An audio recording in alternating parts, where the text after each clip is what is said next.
So, ayan nga at paparating na ako. Ayan. I'm here. May pakaway-kaway pang may isang daladala yata itong gulay. At palapit na. Ayan, puno yata yung timba. Charan! Oy, charot. May huli naman. May huli naman kami dyan, oh. Panglahok sa, gulay. Ayan, at may isang pako. Hindi ka na naawa. Ayan, at hinugasan na ulit natin. Pinagsimod natin isa-isa. So, ayan nga, ayan. Yung palo yun, palo. Ayan, at kumuha pa ng tumandagdag na dahon. Si Mrs. Ayan. Yan ay tinatawag na bago. Ayan. At pagkatapos niya, ating babanlian muna ang ating hinuling mga hipon. Yan. Wow! Pupulahin muna natin yan bago natin gigisahin. At salala na. Mamaya matiin na natin yan. At haluin lang natin ng konti habang hindi pa kumukulo. Pupula-pulahin lang natin yan. Ayan. At ayan, may kumukuha pa ng dahon ng sili. Andun sa likod. Ay mukhang sili. Ayan, Bisaya na. Balik tayo sa kawali. Yan. So ayan mga panamya natin. At ito na nga. Pinaghanda ko na siya. Lulutuin natin. Ayan. Kanda na pati ang ating lutuan. Igisahin na natin yan. Yan na. Ito na ang rap-sarap na ating lulutuin. Pananghalian.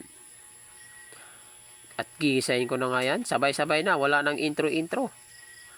Sabay-sabay na yan. Sabay din maluluto yan.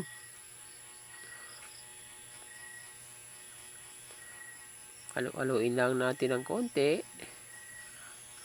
Pagkatapos, pag nag-brown-brown yan, lagay natin ang hipon.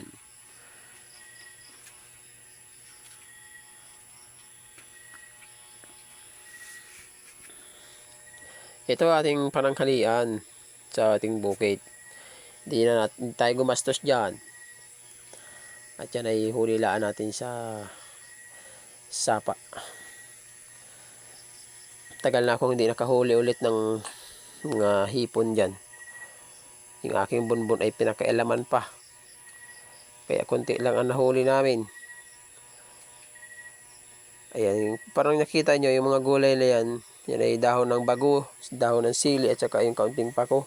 Ayan, at nilagay ko na nga yung Singapore para madaling maluto. Palambutin pa kasi to. Yum, yum, yum, yum.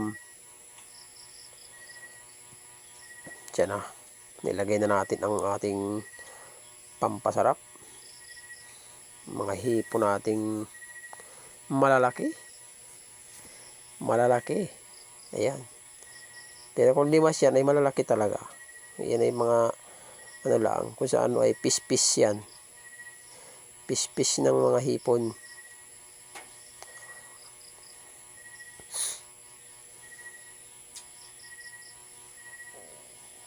Ito, lagyan natin ng konting asin. Pampalasa. Lagyan natin ng magic. Pampalasa. At ito pa. Mamaya na yung gulay. Papakuluin muna natin yan. Halu-haluin na muna natin yan ng konti. May paminta pang pahabol. Ayan. Para masarap.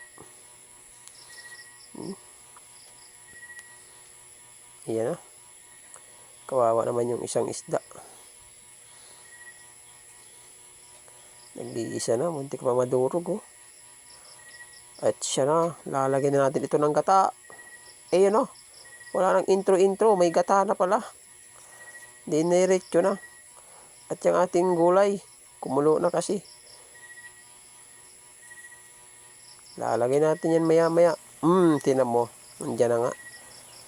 Nilagay na nga natin ang ating gulay. Yan. Bago may piraso pa ng sili na pasama.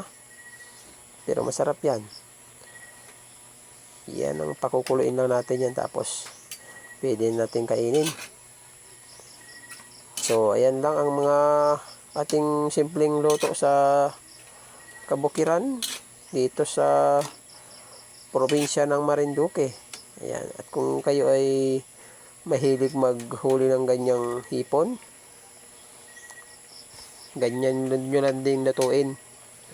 Simpleng luto lang yan pero masarap. Thank you. Okay, hanggang dito na lang. Bye-bye!